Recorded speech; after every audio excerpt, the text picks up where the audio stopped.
पहाड़ों को ताज़ा साफ हवा के लिए जाना जाता है, लेकिन दुनिया भर की हवाओं में जो जहर घुल रहा है, पहाड़ भी उससे अछूते नहीं है। दिवाली और सर्दियों में हवा और जहरीली हो जाती है। यही नहीं, देहरादून और ऋषिकेश जैसे शहरों में गाड़ियों की बढ़ती संख्या और तेजी से बन रही इमारतों से प्रदूषण फैल रहा है। तो वहीं काशीपुर में कारखानों की वजह से सबसे ज्यादा वायु प्रदूषित है। नियंत्रण क्षेत्र में प्रदूषण बोर्ड द्वारा काफ़ी रेगुलेटरी वर्क्स किए जा रहे हैं। प्रदूषण द्वारा जो फैक्ट्रियों द्वारा प्रदूषण फैलाया जा रहा है, चाहे वो एयर एमिशन हो या एफ्लुएंट एमिशन हो, एफ्लुएंट डिस्चार्ज हो, उस दिशा में कई सारे अहम कदम उठाए जा रहे हैं। नेशनल क्लीन एयर प्रोग्राम के अंतर्गत जो 131 नॉन अटेनमेंट सिटीज़ देश में है, उसमें उत्तराखंड के 3 शहर है, ऋषिकेश, देहरादून और काशीपुर। तो आप कह सकते हैं कि यहाँ पर एयर पोल्यूशन ज़्यादा मात्रा में है, इसलिए भारत सरकार द्वारा इसको क्लीनिंग करने के लिए ये कार्यक्रम चलाया जा रहा है।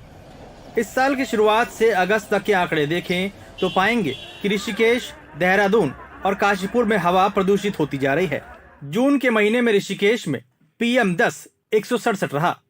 मार्च महीने में देहरादून में PM10 201 मापा गया। वहीं फरवरी में काशीपुर में PM10 125 था। वहीं PM 2.5 की बात करें तो जून के महीने में ऋषिकेश में यह आंकड़ा 108.72 था। मई महीने में देहरादून में PM 2.5 100.25 रहा। काशीपुर में यह 66.81 के स्तर पर मापा गया।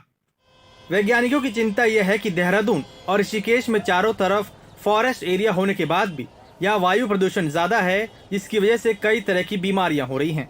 गाड़ियों के कारण जो उत्सर्जन हो रहा है, कार्बन डाइऑक्साइड हो रहा है, उसके कारण तो ग्लोबल वार्मिंग हुई है, ग्रीन हाउस गैस है। दूसरा जो उसमें अनडाइजेस्टेड जो कार्बन है, ब्लैक कार्बन जो है, जो उत्सर्जित हो रहा है, उसकी वजह से बहुत बड़ा प्रभाव पड़ रहा है। स्वास्थ्य पे पड़ रहा है, ग्लेशियर्स पे पड़ रहा है, टेम्परेचर पे पड़ रहा है, उसका बहुत ज़्यादा असर पड़ रहा है। विकास और विलासिता की अंधी दौड़ में उत्तराखंड जैसा हिमालय राज्य भी वायु प्रदूषण से अछूता नहीं रह गया है। इसके 3 शहर देहरादून, ऋषिकेश और काशीपुर में वायु प्रदूषण तेजी से बढ़ रहा है।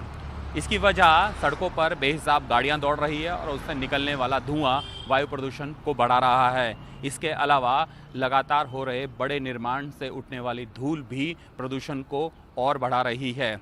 नियम और मानक है, लेकिन कड़ाई से पालन नहीं हो रहा है।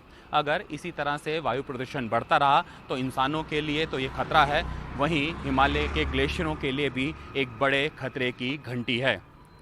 देहरादून से NDTV इंडिया के लिए किशोर रावत।